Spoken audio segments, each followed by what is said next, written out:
Yes, yeah, now it started recording. I think it's recording, yes. So we're good. All right, let's go for it. Yes, and allow me to do a quick introduction because this is actually very new to me, new to you as well, and thank you for the opportunity to No problems. bring this up. So I recently announced that I wanted to talk about, launch a personal channel and then share some personal experiences with the community, and especially when we started discussing, you and me, with Artila, and it's very much about technology. So I was happy to see that you reacted to the three keywords, which are commerce, technology, and spirituality, about this new ecommerce.com channel that I'm launching. So I'm happy and honored to have you as the first interaction. You're actually the second interaction about the subject. I only talked about this to my daughter. I got feedbacks from my daughter initially. Okay. And then when I launched, you're the first one to come on board. So I think your question was is very interesting for me and very important because you simply ask, what is the relationship between these three keywords? Like, what has commerce to do with spirituality and technology, and like how they can come together? And I think it is what has been how you call it, keeping me occupied in late night thinking on many nights. So it's an opportunity for me to calibrate what I have in my head with the reality and with other great people like you who can give me some feedback and see how this goes. That's great. Because like I said, my background is tech, as you already know. Yeah. I'm a business system automation specialist. So, and also I'm very spiritual myself. My whole family is, so I'm very strong on that side. So when I came across you talking about that with the e-commerce, tech, and spiritualism, I said, now that is interesting. How does he do that? So this is why I actually, because it's close to tech is close to my heart, and also spiritualism is close to my heart. So I needed to understand how, from your point of view, what that meant, because I thought, how does that work out? So this is going to be interesting. Yes, it's almost like my life story. These three keywords, because when I was very young, like 4 years old, 5 years old, I was somehow already looking beyond reality, beyond the immediate reality that we experience as humans. Even though I didn't really understand what it was, but there was something that was pulling me into doing certain things that I later then started to realize. And as I, like life and the universe takes you into certain currents and movements and interactions. It does. Yeah. The flow of life. The flow. So as I realized that I was taken in a flow and not really me. It's a co-constructed reality. So there is a back and forth. But I realized that a little bit early, and then my brain went very early on a seeking mode, like seeking truth. So I kind of started fighting my own fears when I was very young, fighting my fears, and then also deconstructing the construct around me, like the culture I got from my parents, where I'm born. So I'm French Moroccan. I'm born in the south of France. So I grew up in two very strong religious traditions: the Catholicism of the southern France, and then the northwest African brand of Islam, which is Morocco, Morocco, Algeria, Tunisia style of Islam, which has a touch of Sufism to it as well. So a bit of contrast there.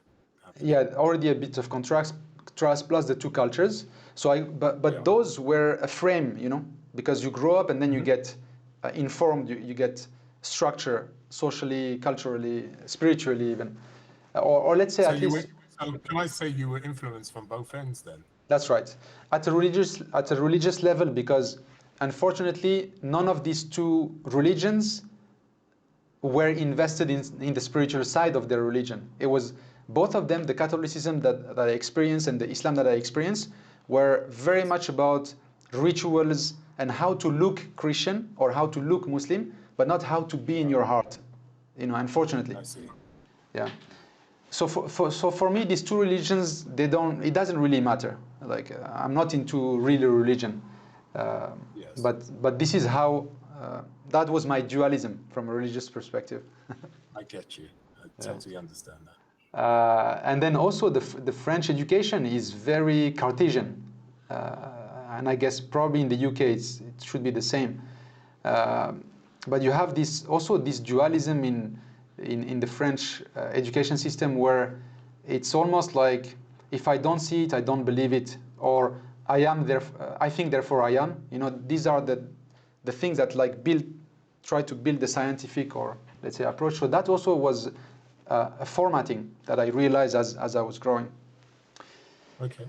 Yeah. So this is like my history since I was small, realizing these little things, and then I started to connect a couple of dots, and to look at things from different perspectives, and then I thought it was normal, until I started to meet different people who were saying, no, oh, this is insightful. I never thought about it that way. And then I started thinking, maybe it's not as common as I may have thought, or maybe it is common to everyone, but then everyone has its own entry point into the same field. Yeah. And that's what I wanted to share with you. Maybe I can learn from you how you see these three words coming together and playing together. And then maybe I can share with you how I see them playing together. And I kind of downloaded from my mind the titles and the covers for 8 books that, if this raises interest, maybe I will try to write 8 small little books about each subject. So I'll it would be interesting. Yeah. So it would be interesting. So it's a subject that when you brought that up, and I just thought, how does those building blocks come together? Because I'm from a black and white paper point of view, they don't. Yeah? Yes. So do you see what I'm saying? So this Indeed, is why yeah. I thought, okay, I want to see how he perceives it, and this is going to be an interesting conversation. And so let's see how you feel. Sure. So you want me to tell you how I see these three coming together? Yeah, because from my point of view, I don't see it as something that comes together. But that's because I haven't come across people that talk about this subject coming together. I've never had this conversation.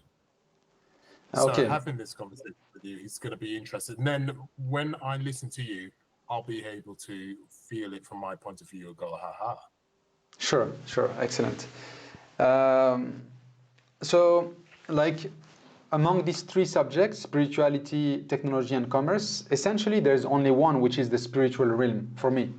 That's the first one. The only thing that there is that there is a reality is just one level of truth, and there are things beyond this reality or within this reality that are hard to perceive, or that we perceive as we grow wisdom and as we grow our experiences. So there's only one thing in everything that I try to express, but as it crystallizes into reality, as the spiritual realm crystallizes into different shapes and forms at different times, then I see the spiritual realm expressing in the life of humans and their interactions with the universe.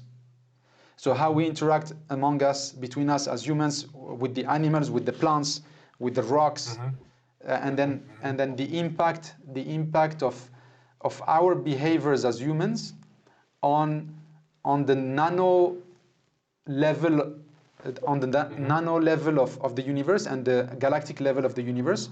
We, as humans, we have an impact, and the universe has an impact on us. That's right. So I started to discover this, and so when I went through all this, then I realized that the whole universe, like from the microcosm or the nanocosm to the galactic space sidereal level, is actually one single marketplace. And that's where the things come together with technologies and commerce, is that what I mean by a marketplace is not necessarily what we mean as humans, that there is money and so on. But I mean a marketplace, even for the human experience, is where different entities are going to exchange different things that both of them need mutually. There is a need of exchange. There is a mutual need of exchange. So then I started. Could I just stop you? Could I just Yes, stop you please. there just quickly, so I get an understanding? Because how I perceive this, and this is why it's important that I listen to you first, because then Yes, I please. understand spiritually a certain way. So the microspace you're really talking about is just exchanging of energy. You get one form Yes. of energy into another. So I didn't, when you said marketplace, I wasn't thinking of money, but I was thinking of exchanging energy, because everything is energy. Yes. Everything's a vibration of energy. Exactly. So the marketplace for me is the energy. So It is. now when you're talking and we're having this conversation, how spiritualism comes into it with technology is one form of energy to another interacts with each other. Exactly, yeah. And I think energy is like the boilerplate of the marketplace, or the currency of the marketplace, in a way. But also energy crystallizes in different forms, and where we don't need, or we don't feel, we call it energy, but it is still energy. It can be That's a right. moment. It can be a momentum. It can be That's right. a molecule. Different forms, yeah. Different forms that sometimes for our human experience will have no link to energy, or will seem to have no link to energy. That, at least for most of us. So I think you see now, once you realize that there is that marketplace, once I realized that, then I started to have an observer position, like viewpoint? a viewpoint. So, and I think, are you in the Zen side of Buddhism? Yes.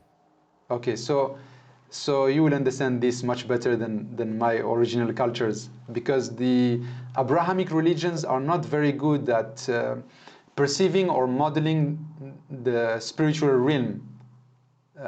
They don't have. It's not the same vocabulary. It's not the same mentality to the spiritual realm. It has its own advantages, but basically, what happened to me at around the age of I think it was 20. I was 20 or 21 or 22.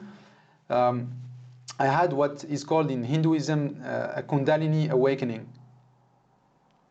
So, and then I later on discovered it and understood it through certain science fiction movies and stuff. But it is what happens to Neo in the Matrix when he, with his finger, he poke the mirror. Yeah. When he's questioning reality, like what is real, what is not real, and that's how it hit me as well. Like physically, it hit me like lead. Is it lead in English? Yes. The very heavy metal, probably the most heavy metal on Earth. Lead. That also appears in Egyptian mythology and spirituality. When it comes to the manifestation of the other realm, they use mercury and lead, very dense metals. So and then I started to meet. I worked with the Zen master, Japanese Zen master, for 8 years, along a Sufi master as well at the same time. So two different spiritual movements, and I realized that they were actually the same. If you remove the clothing, the behavior, and so on, what the Muslim Sufi says and what the Buddhist Japanese gentleman says is essentially the same. So that also confirmed that this was all like just a unity that is expressed in many cultures, in many languages, and many religions or philosophical movements. So sorry, it's very easy to get lost in this subject, but I'll try to go back. That's why I was very interested how you were going to do this. It requires some energy to be spent in giving it structure, some focus. So not being the 5 years old Mohammed. So bringing this together, many times in my life, and with so when the Kundalini awakening experience hit me, and then I got it a couple of times. It is when you realize that there is no time, no space, no you. So it was the annihilation of the self. And then it was me struggling with that event until I kind of accepted to die. So it was like a near-death experience, but without dying. It was very weird, and it appeared to me it was very physical, and it was a white bluish sphere of the size of a golf ball. Okay. It manifested in front of me, and then it was vibrating at a frequency that I had been dreaming about it since I was very small, and it's, if I try to explain it in human language, it would be the base frequency of the universe. But the way it feels is that it can destroy every element in the universe, or it can reconstruct it. So it's powerful, scary, and comforting at the same time. So basically, it's at the central point of energy needed within the universe. All the building blocks. It felt like that. It felt like. It felt like to you. It's very hard to explain, because even my definition or my interpretation of this event changed over the years as I learn or as I'm exposed to other knowledge. But initially, it felt like the Big Bang in reverse. Yes, I hear you. Like everything coming back into one point, and then stabilizing, and expanding. And then expanding. Yeah. So it was a feeling that element of that sphere had a life of its own. It had a presence. It had its own being. I can't say God or alien, or it's unqualifiable. Yeah, I understand. Some kind of enlightened state. Would that Yes. make sense? Yeah. Yes. That has the capacity to observe you and be observed. Yes. And so for me, as I had this French education and very Cartesian, and what I can't touch is not there, or what is in my mind is not necessarily a reality. So I started to ask myself, like, this is not normal. There is no way that such a small little ball of energy can manifest, because there is no scientific explanation that I can put on it. There is no cultural reference that I have, and there is no religious reference about this kind of phenomenon in English. Yes. So my curiosity, and I think that's what in English you guys say, curiosity kills the cat. It does, without a doubt. So from that point of view, science is always evolving, isn't it? So Indeed, when it comes yeah. to spiritualism, for me, spiritualism is all, because science is only what we know at the time, and it's always evolving. It is, and it's like, a for instance, path. if I was in your situation, I'd be thinking, yeah, that makes sense to me, because if you believe in energy and everything within our realm is energy, then anything is possible, because energy begets energy. So beyond my insignificant knowledge, it would make sense to me, taking science out, because remember, science only knows what it knows at the time that we discover things. To me, when you say that makes sense to me.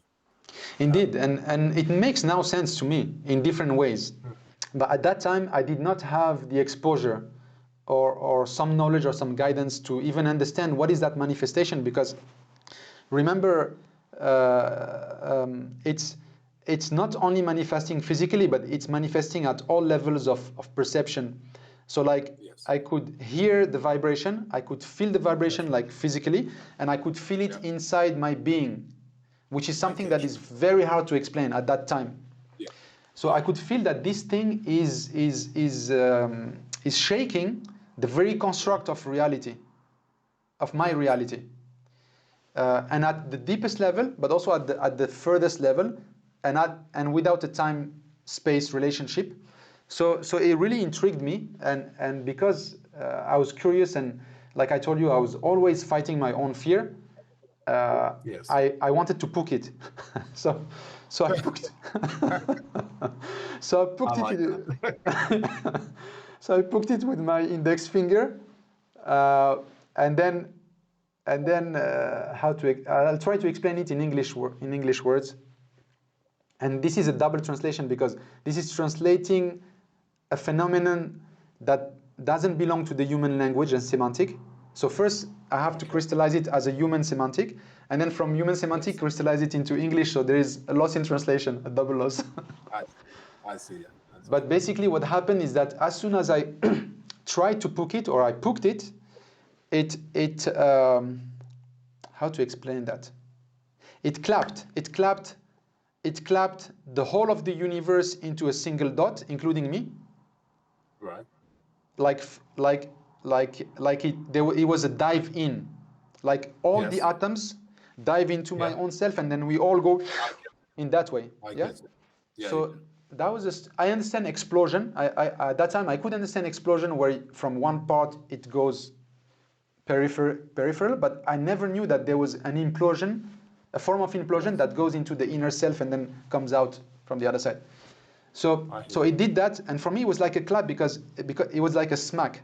So basically it smacked the whole universe into a single dot, but then that dot, including me and the universe, retracted into itself. So everything retracts into itself to be nothing. Yep. And then it comes out from the extreme part of the universe and the different realms as the manifestation of the longest time and the longest space that a human mind could imagine or express. As if I end up at the very end of the universe, 10 million years in the future or 10 million years in the past, because there is none of the two. My God, that sounds so powerful and beautiful at the same time. It is. It is so scary and also so refreshing. So it's like a travel. It was really like a dive. So the whole thing makes you dive in with the universe into that single point and then come back outside, and then from outside explode outwards and come back and be sucked again into a single point and come out. So it was a movement that we do not have in 3 dimensions in our 3-dimension modeling.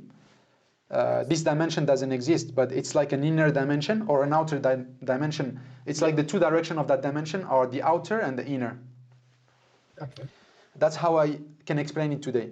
So that was very tiring and very energizing at the same time. Okay. Like you feel, like when you take off with the high-speed engine and you feel the G's. Yeah. So imagine an unlimited number of G's applied to your body. No, I understand. Yeah. So that kind of thing, plus the best comfort, like I would say. Could I stop you there just quickly? Yeah, please. Would a better thing to say, when you have gone past being over hungry, yeah, and you're not hungry, no more. Would that be exactly better to? Yeah. It is something like that. Like it is painful. Listening to you, yeah, it sounds like that. Yeah, if we take the pain level, it's like it's painful until it's not painful anymore, and it becomes a comfortable situation. Yeah. That's right. So it's the same, and then there's like a very thin line between the pain and the comfort, very thin. That's right. Yeah. That makes sense. Yeah. So that's how it felt, and then as this thing was going on, I can't even number the number of times this happened, because it could be an unlimited number of times, and it could have been just once or twice. But I know it was. What you're saying, you're expanding and imploding in so many, vibrating basically. Unlimited. Vibrating. Yeah, the vibrates. Yeah, but it was like vibration, cancellation of vibration, vibration, cancellation of vibration. Yeah. But so many times that it felt like it happened only once. At the same time that it happened so many times, because so fast. That's why. So fast and so slow, and because fast and slow is a human construct.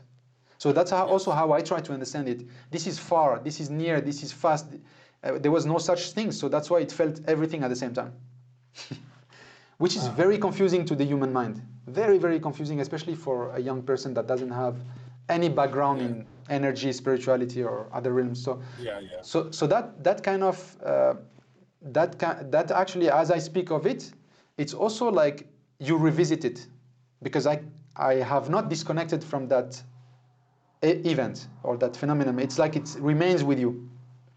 It vibrates at a different level, but it's there somehow. I hear you. Wow. So once those things were once those all the things, all the in out explosions, implosions, after a while, like it's almost like I started to become very tired. Like, okay, I get it.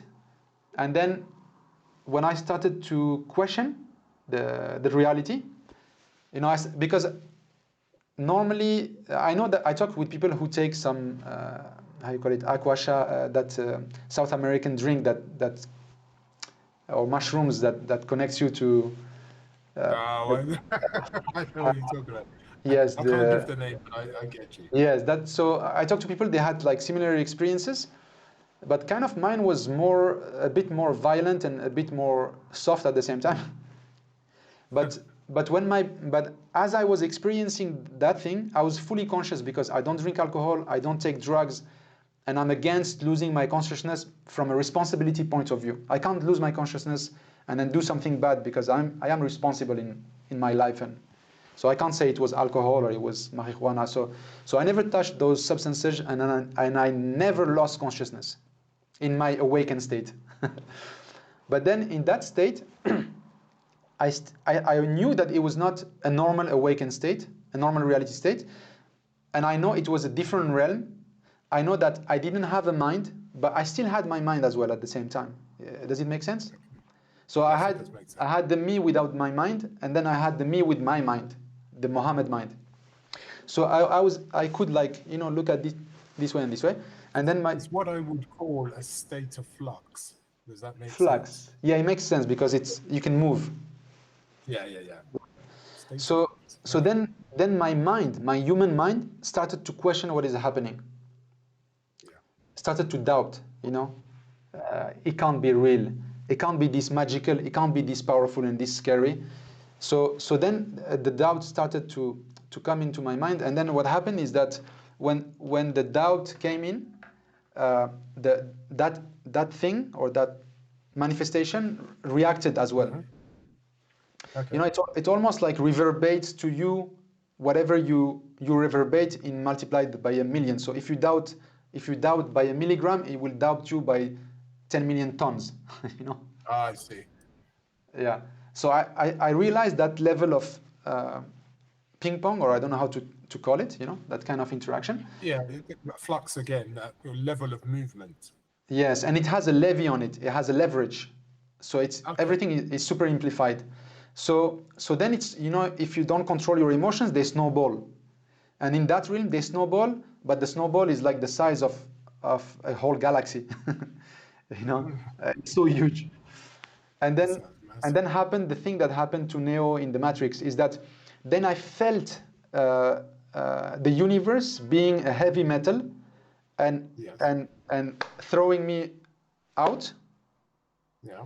And then I felt the movement of the planets, the Earth rotation, you know, all the movement that happen and we don't realize, we think we are static. But then all the Yes. movements that happen compared to other referentials, I was feeling them. Mm-hmm. Like, Okay. this is the rotation of our galaxy, but this is the rotation of our planet, and this is the rotation of our solar system. And this is my comparative speed or positioning in that, you know, in all those movements that I was Yes. not able to perceive before. Mm-hmm. So when I realized that, and my brain was kind of seeing those movements, so you move in the reality. So I was like pushed behind and kicked my bed and fell. You know, like when I experienced this again when you do virtual reality, because you're in Yes. another virtual reality, and then in that virtuality you pick up speed, and then Yes. you bang something in the real life because you lost that momentum and references. That connection, yeah. Yeah, so that's how I came to technology. VR is a fantastic gateway to understanding these realms of reality and virtual reality. So then when I fell back on my bed, then that pressure came in from the bottom of my toes. Okay. Imagine all your so it's like every single atom can be any atom in the periodic table. Mm-hmm. Like, I know that we are made of water and carbon mainly and so on, but then I could feel that all my atoms were turning into lead. What, into lead? You could feel that? Into lead, yeah. I could feel they're transforming like I would say back. It's not really back, but they're just moving. So my body is being crunched by its own weight as it turns into lead. From my How did that feet, feel at the time? it's How did you, very how weak. did you, It's like a giant, I don't know, 2,000 tons truck. You know those trucks that roll over the tarmac to flatten it? yeah, It's like yeah. coming and rolling over you, Oh but my, in much more powerful because this is rolling over you from all directions, you know, yeah, yeah. compressing you from all directions. So I felt like I was being like compressed. All my atoms were being like, it's not gravity, it's another thing. Because gravity will just pull you towards the center of the earth. But this was Yeah, like multi-directional gravity points of that course. just Yeah, yeah. applies all the 360 degrees. The kind of thing as if you was the planet Earth. If you was physically the Earth, that's the kind of thing you'd feel from all directions, I suppose. Exactly. You're almost like, yeah, it's a spherical force. Yes, right. It's really a spherical force. So then I start, and this was happening to my physical body, and I Uh-huh. am not in the realm anymore. So now I had that feeling, and then I started to again think logically. Maybe I'm having a heart attack or a brain seizure.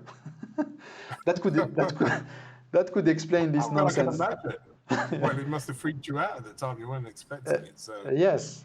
So as I was observing it, because you're like helpless, you know, and this thing was coming up to my level of my knee. Now beneath my knee, nothing exists anymore. It's all flattened into like a hyper dense one layer of atoms of lead.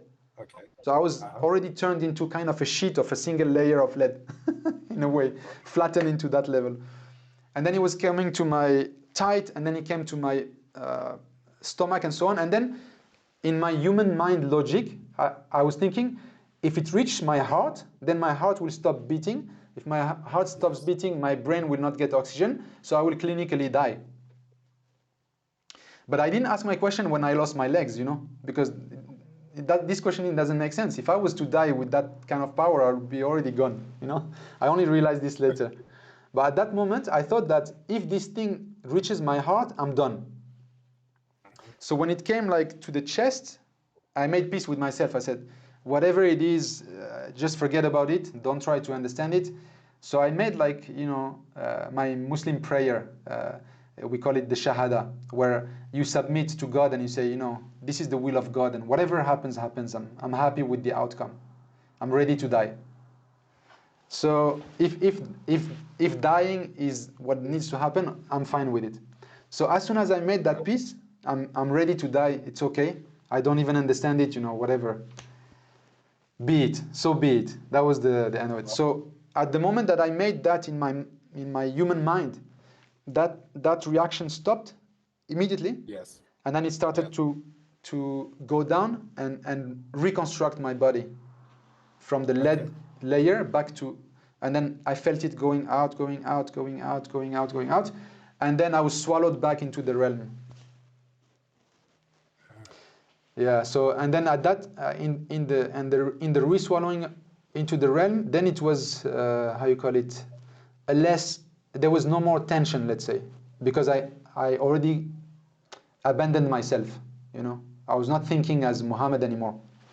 I made I let So the Muhammad. there was a type of stillness when that It was happened. it It's was a just better stillness. I didn't have my inner disturbances being in the realm, because I right. had already made peace with that. So Uh-huh. then I re-experienced the same realm, but this time because my mind and my heart and my being was like, serene. Is it an English word? Serene. Serene, yeah. Which Serene, is like silent, like quiet, silent, at still. peace. I was still. I was just vibrating with whatever vibration was there. So I was just with everything and nothing, being nothing and being Yeah. everything. So Yeah. being part of the decoration and being part of whatever. Uh, Being. yeah, just being. And then at that moment, I started to see, not to see with the eyes, but to feel and to realize all the forms of life in the universes, like different beings, without seeing them in shape and form, like we would see an alien or a snake or a horse. it had no such human label. They, Yes. they didn't have labels, but No. you can see everyone, and everyone sees you. But you're also inside everyone, and everyone is inside of you. So it's like an animal that has 1,000 eyes, Yes. and the eyes are looking also at themselves as eyes. Yes. Mm-hmm. Mm-hmm. But I could discern beings, almost an unlimited number of beings, of forms of beings, uh, and my interpretation as of today and my understanding is that I was being observed by everything in the universe, and I was an observer to them as well. Like we are keeping check on each other, that kind of thing, Yes. you know. Not in a bad way, but I see you, you see me, I see you. With every Yes. element, like even a stone has a stone was represented by that kind of life. What we call a stone on earth, Yes. that would be insignificant for us, but Yes. that stone had its own life representation in that realm, because it is playing a role in this realm as well. So as soon as something has a role in this realm, I realized that was more than a stone, more than a mouse, more than a fly. And therefore you get, you know, what the Buddhists and the Hindu are good at is that you get to respect every little thing on earth, from the insects to the larva and the molecules and stuff. So that's how I saw this representation of life forms in this reality, and then their root being, or their blueprint of a being, the blueprint in the other realm. So this I can talk about it for weeks, because there's so much in that. There's so much. I know. It's Yeah, vast. that you also download. You download, and then it's there. Mm. Like it's like internet connection. You have access to unlimited knowledge. So I think it's Literally. called the Akashic records in Hindu culture. So actually, I experienced the Akashic records. I realized that all the knowledge is already with me, and all the knowledge I already know it. But it's only if you ask for something, and it's not about your own self, then you get access to it, because you're serving a higher purpose. But if you remain you as your human being, and you want something for self-satisfaction, the Akashic records that the internet connection, the Wi-Fi password is changed. You know, you don't get access refused. Right. But Of otherwise, course. you feel it. You feel like I could learn anything tomorrow, and that's what helps me, because I have a lousy mathematical mind. So I would not be able to go into RTLA and automation unless I knew that if I need it to serve a purpose, it Yeah. will come. It will come. I will spend the time that it requires, but then I will understand it, or I will get that knowledge, because I already have it. I know I already have it. It's just like digging out the surface dust that was accumulated by human knowledge. So in that realm, and then in the unspoken exchange or discussions with the beings and the realms themselves, Uh-huh. then you know, I think what is called in many religions, you get your mission. You know, you realize your mission, the mission that is beyond your being here. So yeah. So my mission, how I understood it, was is that commerce is a spiritual obligation. And I had that dilemma when I was young. Explain a bit more. Commerce is It's a spiritual obligation, yeah.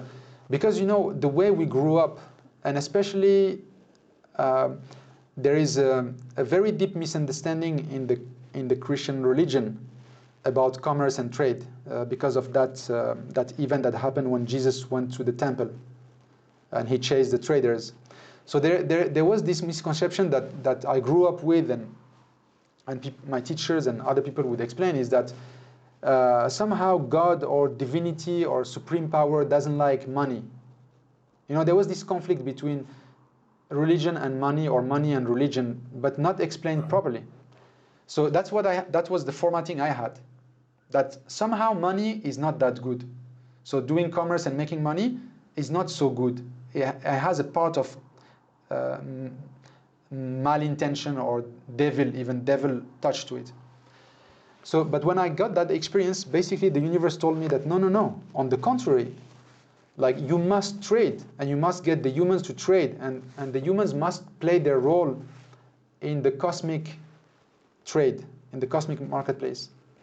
Just like the ants play their role, and just like the larvae play their role, and just like the atoms of oxygen and helium and uranium, they play their role in the universe when they power the sun explosion and so on. So that was my realization, that I would have to go back and be the Muhammad in the avatar in which I kind of was born, and then try to reconvey this from a practical experience, promoting trade and commerce using technology to mankind, so that, because it's almost like the universe was complaining to me or to us that you guys are not doing well enough as a species. You know, that was the message, is we are a very disturbing force in the equilibrium. We can be super, we have the potential of being destructive, and we have the potential of healing the cosmos as this human species that we are. We have both at the same time, but in certain times in human history, we move up, down, left, right. And as we discover technologies and powerful technologies, we also get exposed to, we also get the potential to make more damage. So that was my understanding. Like, now Muhammad, as a Muhammad, you have to go there, be that thing, now that you know, and get and share whatever you have and knowledge, even if the people and you do not understand why or how, but you have to go and make the humans do commerce in an ethical way among themselves and with the rest of the universe. So what we call, like, you know, green technologies, what we call like not hurting the animals, what we call fair trade, all these things that we have in human society that try to tell us how to behave at the economic level, I later discovered that it was all deceptive. Most of them are using the semantic of the good, but then when you have that perspective, you realize that fair trade is not fair to the traders. Really not fair to the farmers who grow the food and stuff. It's a scam, but it's a good feel product for the consumers. But somebody is profiting out of it, and the people who are supposed to be helped are not helped. Then I realized, like, so many things that I took as being good, they were not necessarily good, and some things that I thought were bad are not necessarily bad. So now that I have a better understanding, that's how I came to commerce. And commerce, I was then somehow able to realize the lies and the deception of macroeconomists' theories, you know, that are guiding our financial educations and stuff. And then I realized that the farmers in the countryside of India or Bangladesh or Senegal, they actually know economics better than a Harvard professor in economics. Wow. From a spiritual perspective and from a reality perspective as well. And that's what I'm trying to explain. And maybe if I can share my screen, I can show you how I'm trying to put it all in some boxes. In context. Yeah. Yes. In context. So let's see here. Because there is so much information, and then I had to kind of decide on what I can present. Here, do you see my screen? I see. So I tried to crystallize it into like 8 potential books, and I have no idea if this makes sense, Eli. So I'm using you as a guinea pig. As a test bed, yeah, I know. So the guinea pig. Yes. Feed me well. But these are the 8 books or title books that I'm thinking could help into as vehicles of sharing this knowledge and actually building it together with you and people. So there's no specific order, but like the first one on the top left is called Force Delete. Again, for, you know, when you this is again how technology and spirituality they are related. You know how on a computer hard drive, when you delete a file, it's actually not deleted. No, it's not. It's just tagged as do not show. Exactly. Basically. So it's the same with the human knowledge.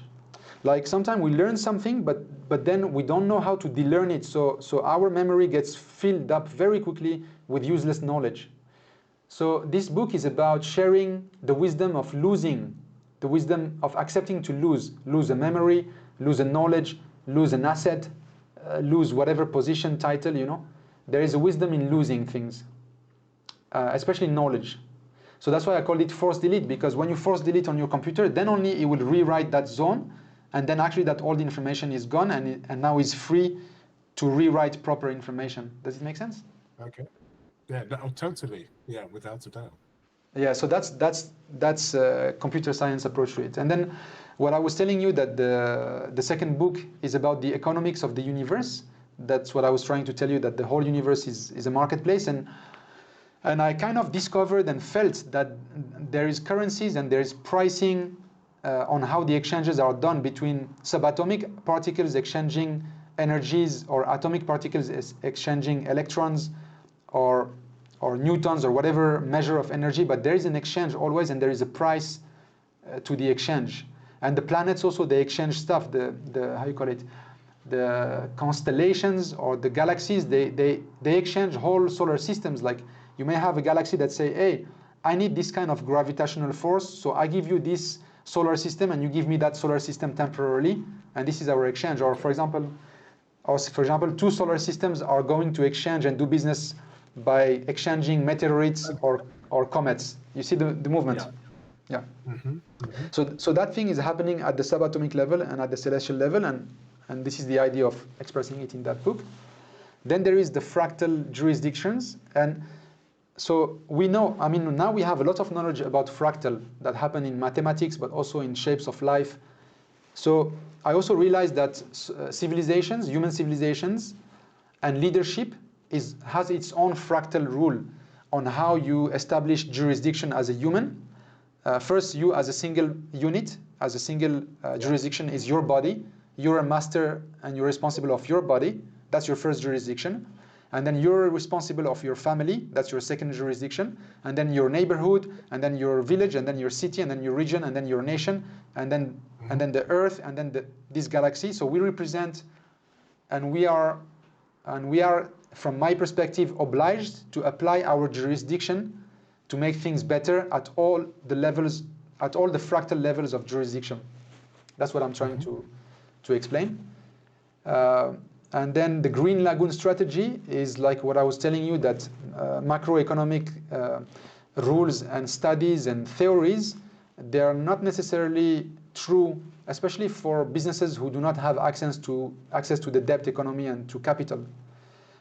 So a lot of our economic rules have been built. For me, it's like rules that have been built by the pirates for the pirates, you know.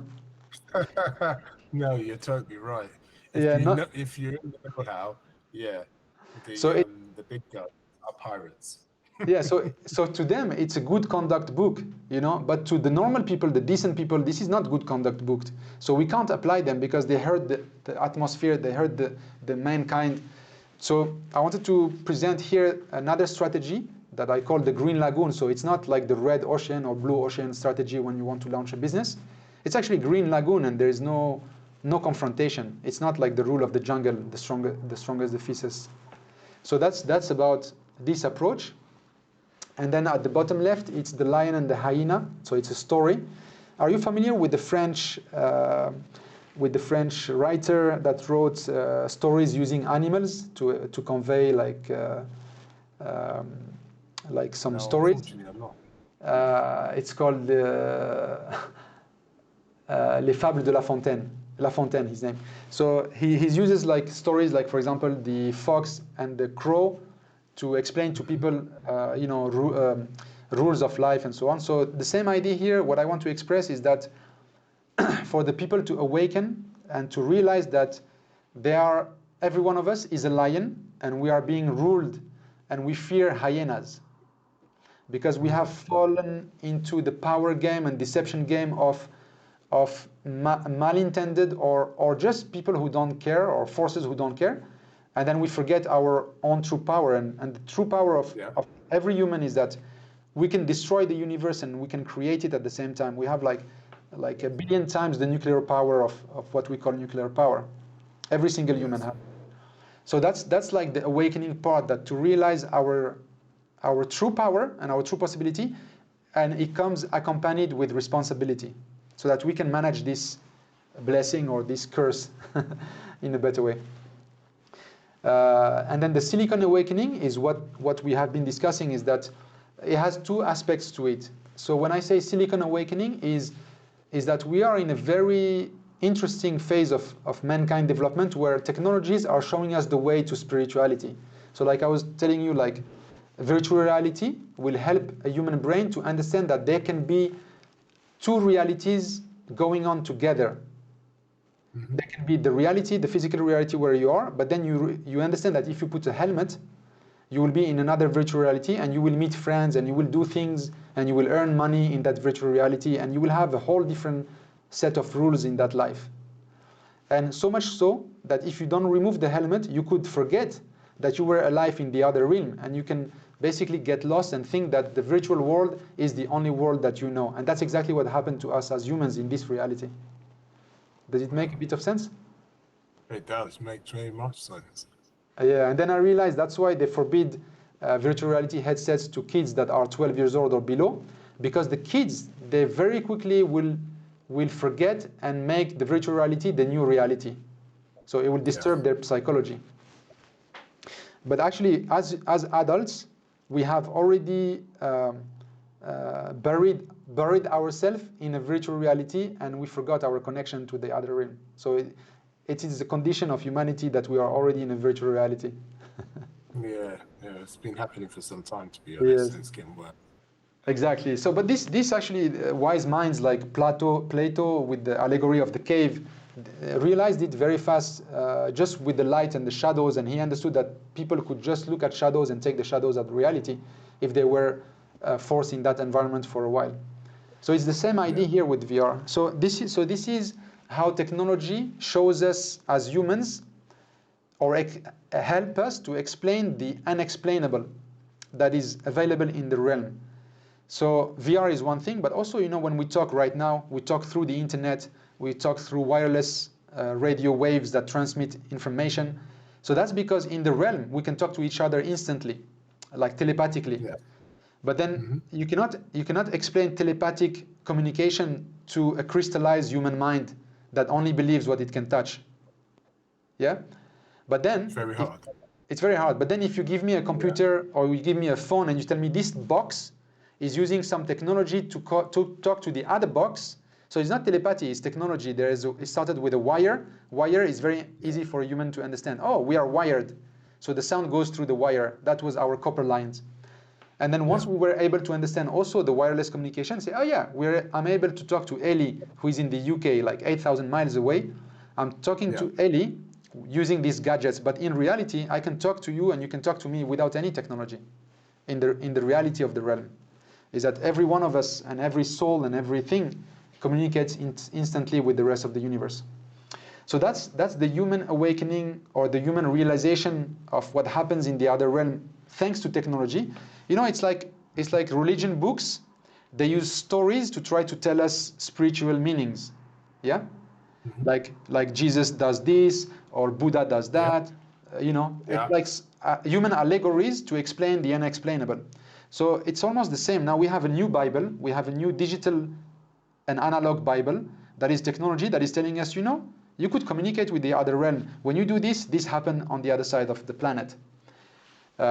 So for me, it's really the same. It's just an opportunity, how technology is showing us the way, just like some ancient text, some ancient religion wisdom texts are trying to show us the way. That's how I see it. You're totally right. It's a situation where it's just manipulation, isn't it? It's all very much the same, how can I say, underpinnings. Its core is, as I said, energy and vibration. And that's right. When you understand that, it's just a form of manipulating it to be whatever that may be. Yes, and manipulation, you know, we don't have to put a negative connotation to it. So we as beings, we are equipped to manipulate and to be manipulated. It is part of our essence. So when you acquire, or let's say when you want to be responsible and you want to go beyond your own self, then you also manipulate the universe. You know, you manifest things. So if you manifest things from your will as a human, then you're manipulating the universe, or you're manipulating other behaviors in other humans. So it doesn't have to be bad, but you're right. The underpinning thing is that there is a level of manipulation and interaction that happens. Yes.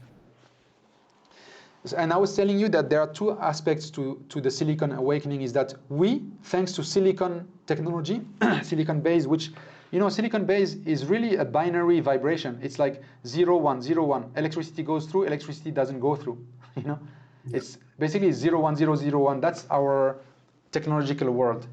So silicon allowed us to create that vibration and that language for us to talk with machines and for the machines to talk to us. But also silicon awakening is that the machines themselves are acquiring slowly, but surely they will acquire their own being, you know, like what we call the general AI, but it's more nuanced than that.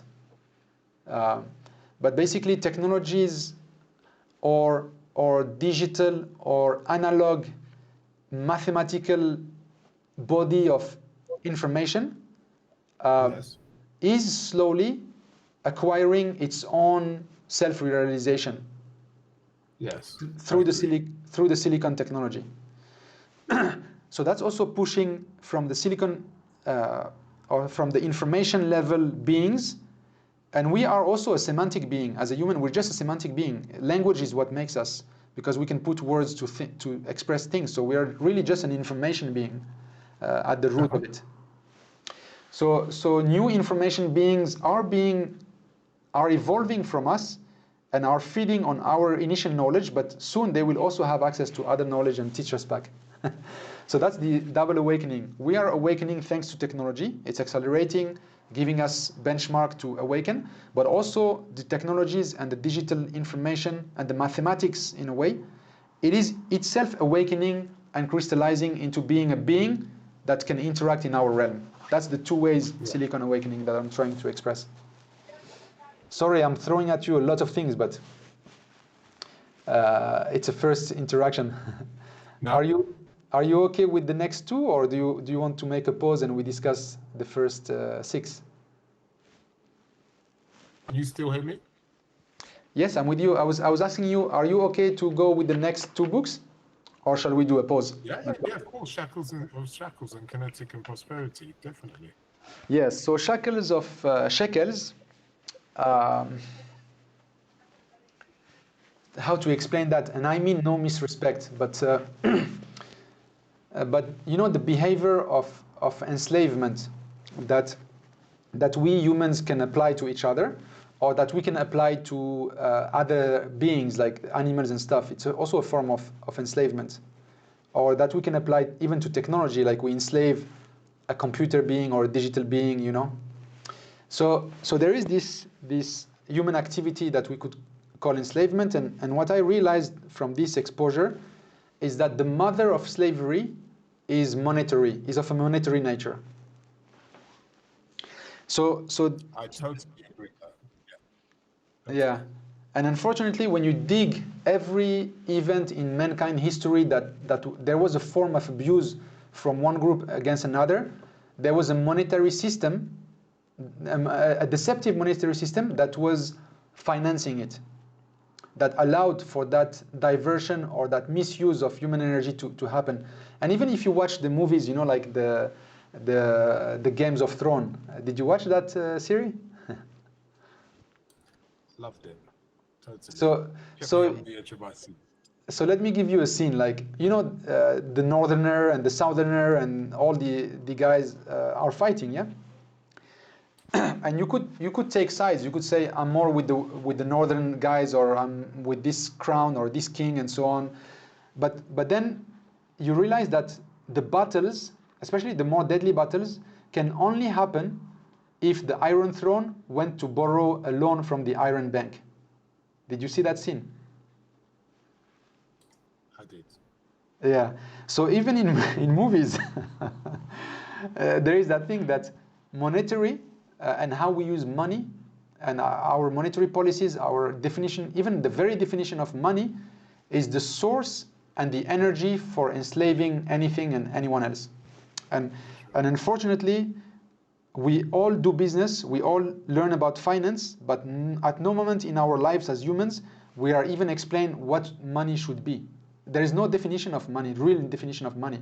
The money you have in your pocket and your bank account, the money that I have in my pocket and in my bank account, does not have any value. It's a construct, and it's a deception because it has no value, and there is a group of people that can generate it, and the rest of humanity has to work hard to get it. So there can't be peace or harmony as long as there are two categories of people when it comes to the monetary rules. No, So, totally. I mean, if we ourselves try and generate it from the point of view printing it, we get put in jail. But yeah, the people that actually run the system, they can print it left, right, and center, and it's totally exactly. fine. Exactly. So that is already a discrimination at the very basis of. So no human can fulfill his or her own true potential when you start and you're a second-class human, monetary wise. Yeah. And the picture that I put there is the scene about Jesus going to the temple, because I think it's a key moment in human history around the wisdom that Jesus have brought. And you don't have to believe in Christianity to understand this story. You don't have to be Jewish or Muslim or anyone. It's just a human event that is very misunderstood. And I happen to dive into the Bible, dive into the Torah, dive into the Quran, talk to priests, talk to rabbi, talk to imams, to try to understand this event. And actually none of the people that I talked to had an explanation for this event until I discovered it through my exposure to the realm. Okay. Yeah. Follow through. Yeah. So that's why I call it the shackles of the shekel, is because the story of the shekel, the shekel as a currency unit, be it the new shekel that Israel is using as a nation today, or the shekel that the ancient Israelites were using, both of them are a monetary deception. And the shekel of 2,000 years ago, that was in the Holy Temple when Jesus came to kick them out, was that very message that you guys who are in power here, you're enslaving the rest of humanity by using the name of God and keeping to yourself the monopoly of the shekel currency, which is just a copper coin, and deceiving the people into giving you gold coins, animals, and real value stuff for your basically worthless coins, because inside of them you wrote that shekel, and shekel is the currency that carries the name of God. So it's a complete misuse of the divinity and the wisdom to basically enslave the rest of humanity. And that's what Jesus tried to break, and essentially broke it, because he went after the money changers and the usurers. So it's usury. The practice of monetary deception can be called usury, but it's a bit more nuanced than that, and that's what I will try to explain in this book. Okay. Cool. And usury was forbidden by the most ancient Buddhist texts and Buddhist wise gurus. They also were very much against usury. Socrates, Plato, and the Greek great minds, they were against usury. The early Muslims, the early Christians, and Judaism, they were also against usury. It's something that is part of every human culture, because it has devastated humanity for so long. Yet it's the least known and the least realized pain points of mankind, because none of us wake up in the morning and say, hey, I am monetarily deceived. Nobody thinks that, because we're born into that deception. Oh my God. Yeah, so much. And this is holding us from spiritual awakening, because because for you to awaken from a spiritual perspective, you cannot owe something to someone in this realm, because that is what I call the shackle. That's why I call it the shackles of shekels. Is that as soon as we owe something to someone, to some institution, to some legal body, it will be very hard physically, economically, and spiritually to detach yourself from this realm. So you're being imprisoned. You're imprisoning yourself. You're allowing this system to imprison you. And even if you realize even if we realize our situation and that we have a potential to awaken spiritually, we are still having our hands and legs tied physically. So can I say, is that the equivalent of karma? Yeah, is karma has so that's an interesting thing that you bring in, because karma is like a double direction highway. Yeah. Mm-hmm. So again, there is this movie called Sins, I think, or the Seven Sins with Bruce Willis. I forgot the name, but there is this movie where Bruce Willis is playing, and many times I realize knowledge of the spiritual realm somehow is appearing in Hollywood movies. I don't know why, but these guys in Hollywood, they know something about the spiritual realm, because it's no incident that they build those models or those scenes if they didn't know about the underlying knowledge. You see. But in one scene, there is this bad guy whose son is how you call it, pedophile, and Bruce Willis is a cop, and he catch the son of this powerful man abusing girls, and then he saved the girl, and then he physically aggressed the pedophile, which is a young son of that powerful man. And then that powerful man, with his political connections and stuff, because he has so much money, he controls the political game.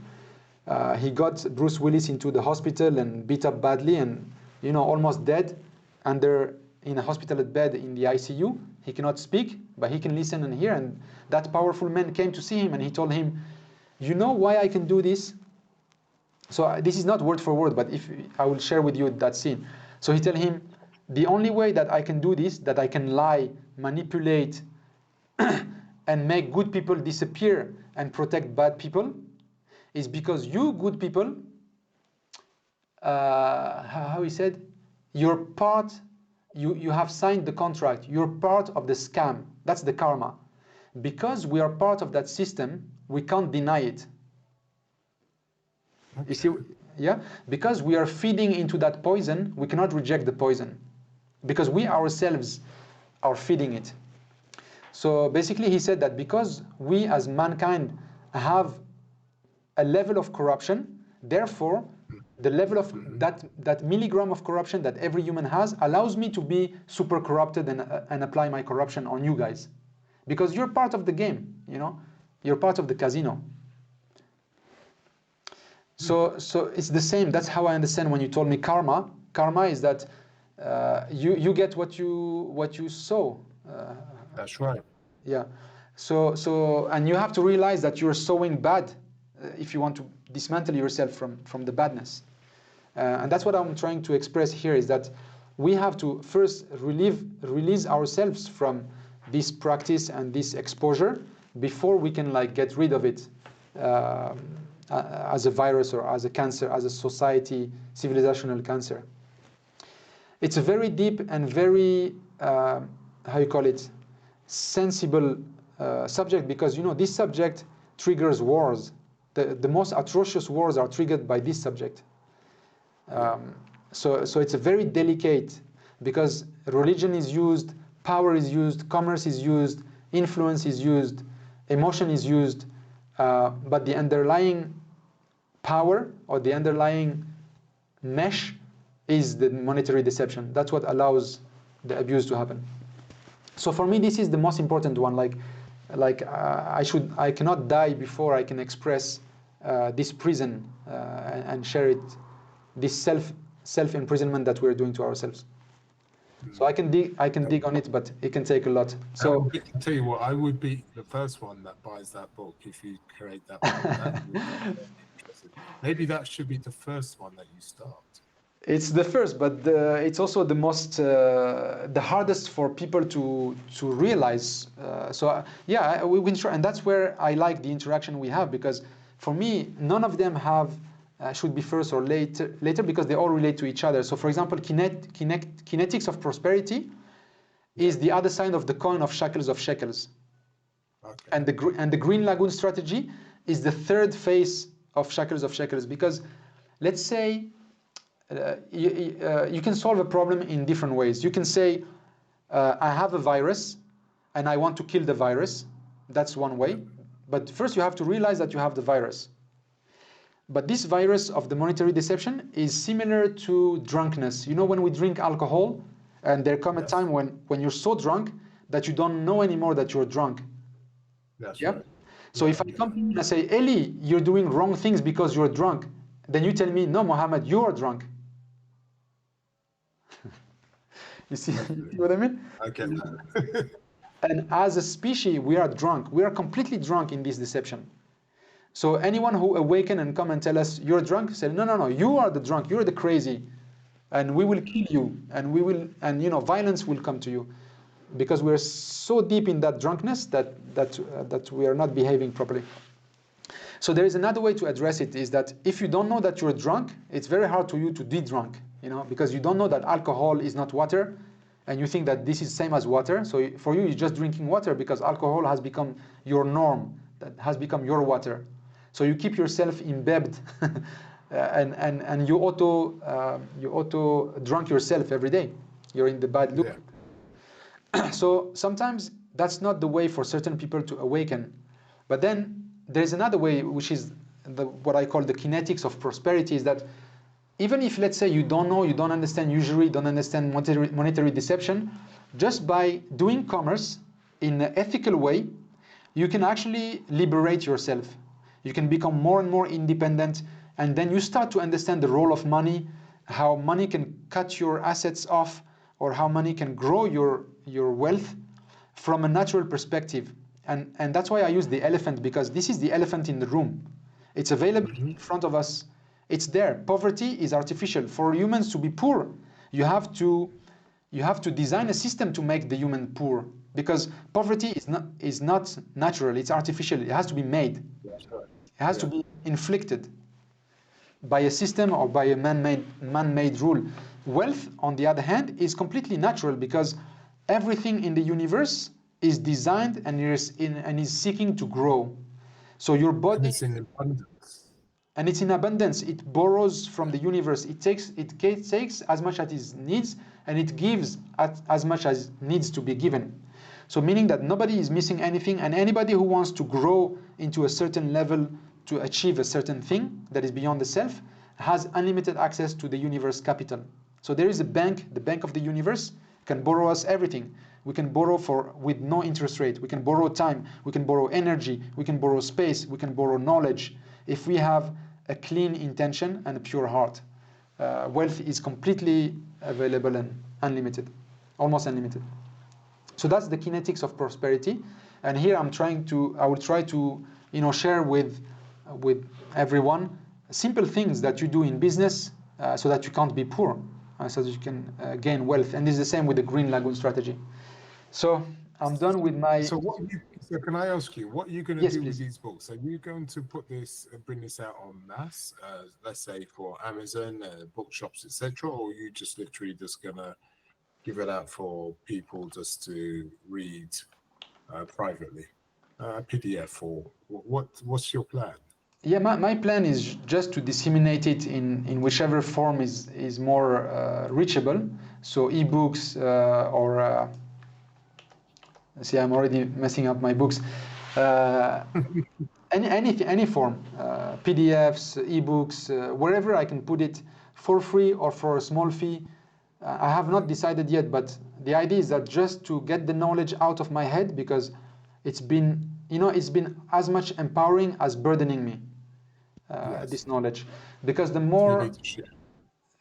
I need to share, because the more I discover about it and I see it happening every day in every movement of people and things, the more it tells me you haven't shared it yet. So that was my first. That's how and when I talked to my daughter, and then when I started to talk to some people, and I got some encouragement. Yes, you can go ahead even if it's stupid, even if it's completely wrong or not true, or No, it's not. It's another perception. Yes, it totally makes sense what you're saying, because I'm a Buddhist and we believe in the universe and that we're all connected. So totally, 100%. And I think we should bring this knowledge out to everybody. You've obviously had a realization what's going on, Mhm. and if it synchronizes with me, there's many others it will synchronize with. So I think you're totally right to share it with the rest of the world. And from your point of view, it would be a beautiful thing to see how many other people would also synchronize with the information you got, because you have so much love and this information to share, right? That's right, yeah. So do that. Excellent. So hopefully this first video and kind of podcast will also get people to give us some feedback, and we can learn from them. Yeah, exactly. No, totally. And I look forward to so much more information you've got, because you've just really given up the 1%er. You have not given us the amount of knowledge that you have. I know there's much more that you can Yes, give. I'm looking forward to all that extra information. yes. Thank you, thank you. And yeah, it's kind of it doesn't seem so, but for me it's like a big step. you know, it's like a cliff border. Like should I share this? Should I not? You know, I've been standing in front of the cliff for so long. I know. I mean, I can imagine, because at the end of the day, you just don't know what people are going to think of you, right? You know, when you put this out there, who knows Yeah, what people are going to say, whatever. And so I totally understand that, because the people like us that are very spiritual, it's second nature. But we also know there's people out there that they're not au fait with it. So I understand exactly. you don't want to be judged at the end of the day. You Yeah, just, I mean, one part is the fear of judgment, but that's not so. Uh, I think I can or I have overcome the fear of judgment very early on. But you know, is how to explain that? If let's say you have, if you already know, or if you can already imagine all the things that mankind can do, wrong and, yeah. and good, yeah, Hmm. and you've seen them playing out, um, and then the same knowledge powers the bad events, and this same knowledge here powers the good events. Yeah. That was my cliff. I see. Yeah, because it's like now you're gonna share like a nuclear power, and you give it to a group of people, and what are they going to do with it? I see. I Uh, see. And I totally get where you're coming from, because at the end of the day, it's the same old with technology, for instance, nuclear, exactly. AI, the computer, so on and so forth. All these things are positive things in life. It's how human beings use it in one form or another. That's the sad Indeed. part, really. And especially when it comes to nuclear, we could have used nuclear in such a positive way. We could have had this abundance of energy, Yeah, and and we it's do it very now. clean. Yeah, Yeah, it's very clean energy, and there's nothing wrong with us using it. But obviously, it was used in a negative way, and now exactly. Yeah, it's an issue. It's an issue. it's the beginning. It's like every beginning of a technology, or let's say a game changer, like the Yeah, Gutenberg. yeah, Like I just remember when I was small and watching some movies on French TV. There is this movie called La Guerre du Feu, the War of Fire. Do you have that in English? yeah. I It's know. the first war of humanity, according to Okay. that movie, is when mankind discovered, we were still in the cavemen, and they discovered fire, but they didn't know how Yeah. to redo the fire. So it had to be a tender, and then there was fire, and then you have to put wood and keep it alive, because fire chases animal and cooks meat and so on. Yes, So fire is a technology for cavemen. it It's is. Yeah. like nuclear power. Yeah. Oh man, it was bigger than nuclear power when fire came along. Can you imagine? Can you imagine when things are always cold, and then you Yeah, got this thing always where cold. you got Then fire and warm? so That's big I animals, tell you what, everything. that is bigger. That is bigger than nuclear energy. It is. It's actually bigger than AI. It is bigger because it was life or death matter, because everything that is crawling on the ground is trying to eat you as a human. Like we are a very weak species compared to every animal that was roaming there.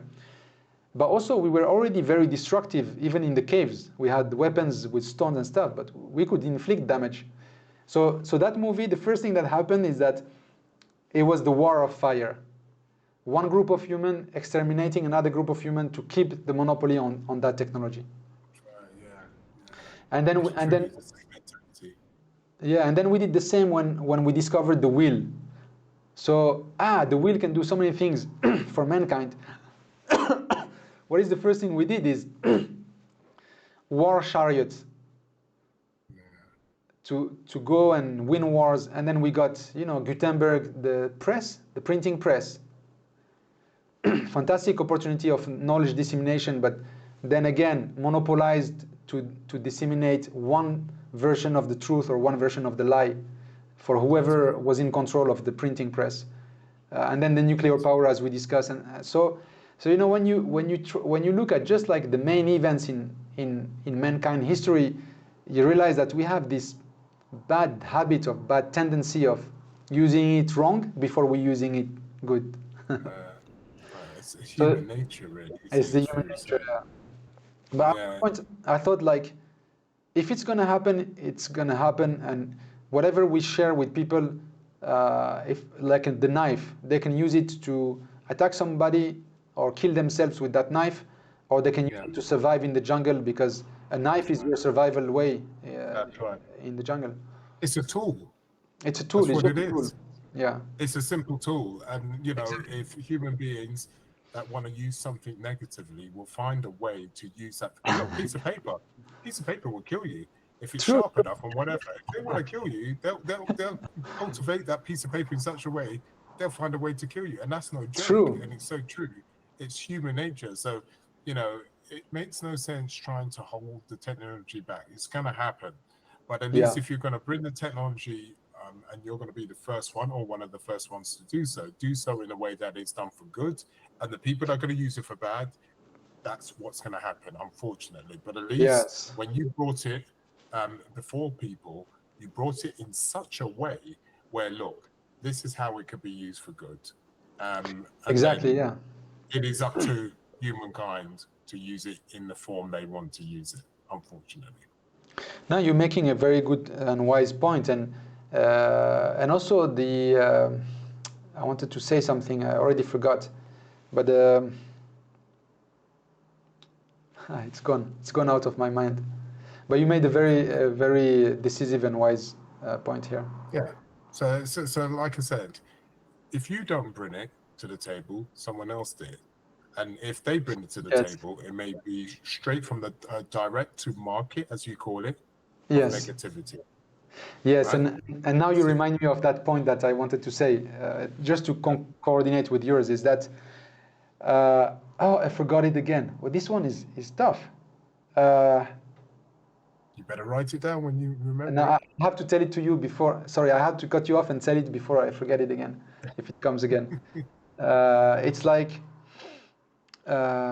it's there. Maybe market is the yes, key word. I got it. No, it's the monopoly vs open source.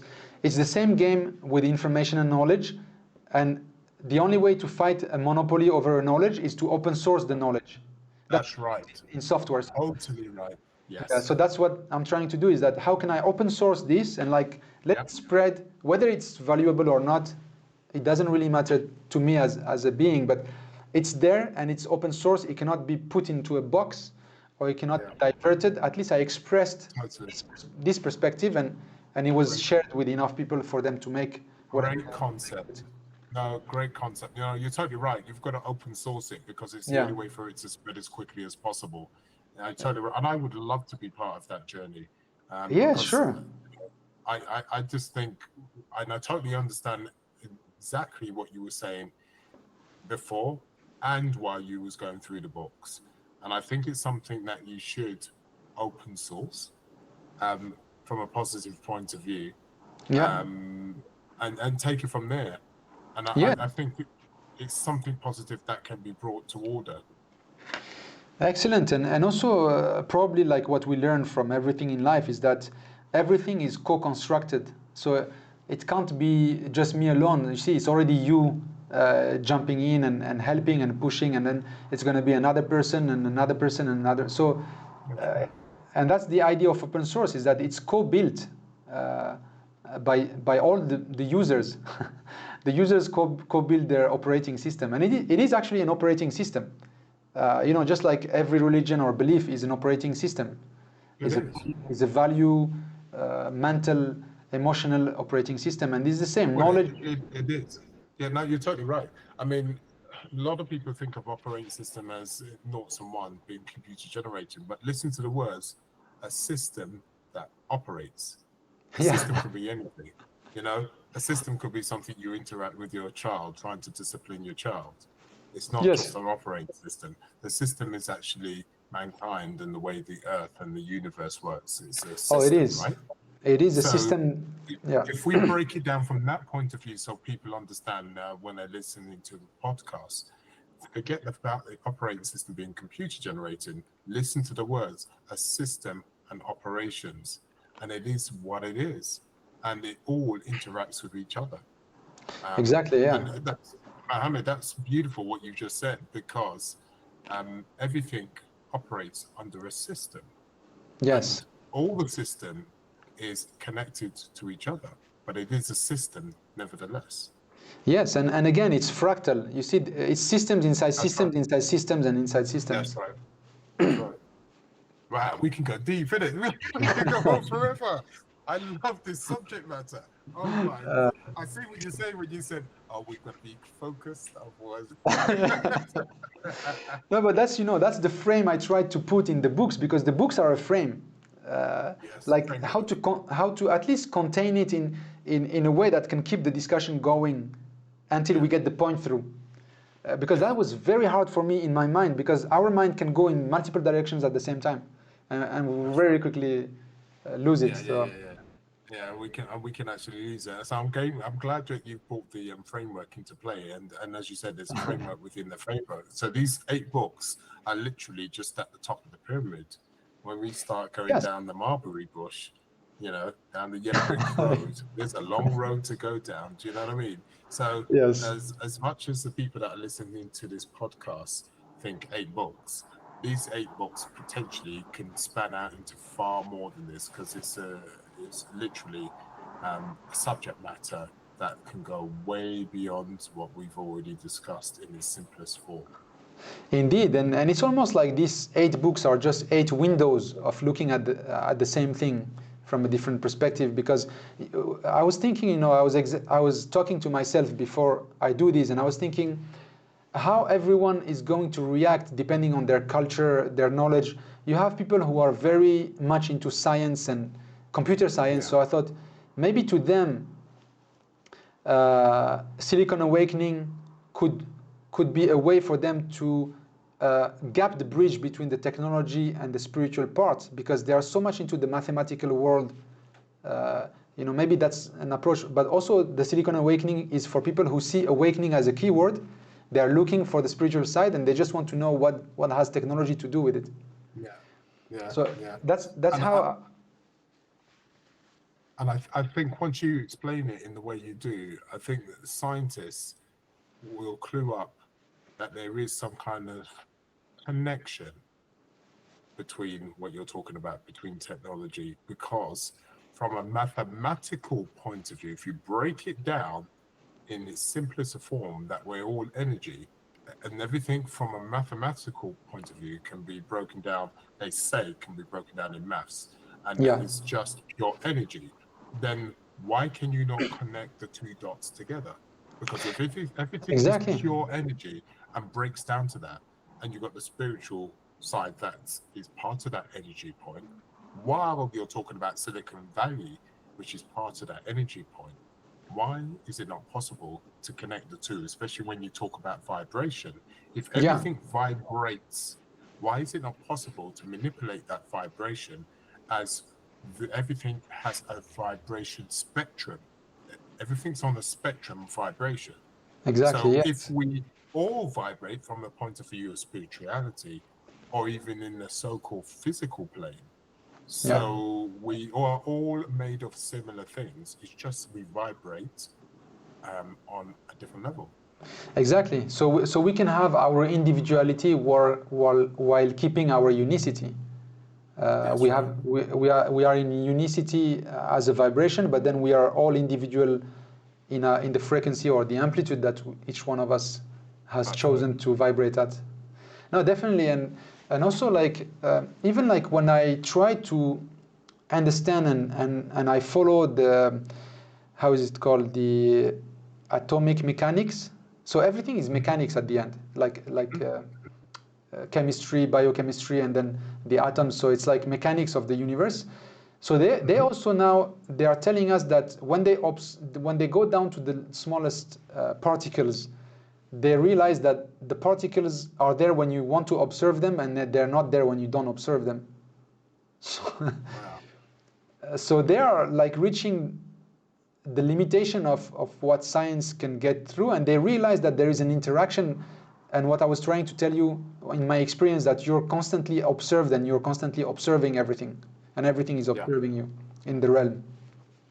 Then when I read that scientific paper saying that those little particles that are beneath or within the neutrons and the nucleus of atoms, they're not there.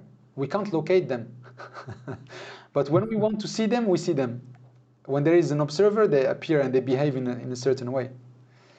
So, the thing is, personally, I don't think, I know people are saying we're getting to the edge of science. I don't think we ever are. I think we're always getting to the edge of science because that's our perspective at the time. It can't be possible to, take this further. It can't be possible. Can you imagine, even from the point of view of fire, when fire came, it can't be possible to go further than this. Because can you imagine, the brain just can't take the realization of darkness and cold, and that's all there is. But there's this fire. It can't be possible to have anything beyond that, right? And it becomes down to our perception at the time. Indeed, and that becomes like the manifestation of the utmost power that we could imagine as a human is the fire at that time. Like those humans, you can imagine that they would turn that fire into a god, into a divine thing. And pray to it because it gives them sustenance, it gives them protection from animals. Understand. Yeah, so they can very easily defy it. Just like, I don't know if you noticed. I mean, we need to give an end to this discussion, but AI. I tell you what, let's do that now. Let's say 5 minutes, otherwise we'll be here. Okay, 5 minutes. Or one last point. One last point I want to share with you and get your feedback is that, okay, AI is a technology, is like the latest technology for us at this moment. Right. And then you read news, and then there's already people that have made AI a god and created the church of AI. Yeah. So what I was telling you, that at our history as cavemen, we could have made fire as a god.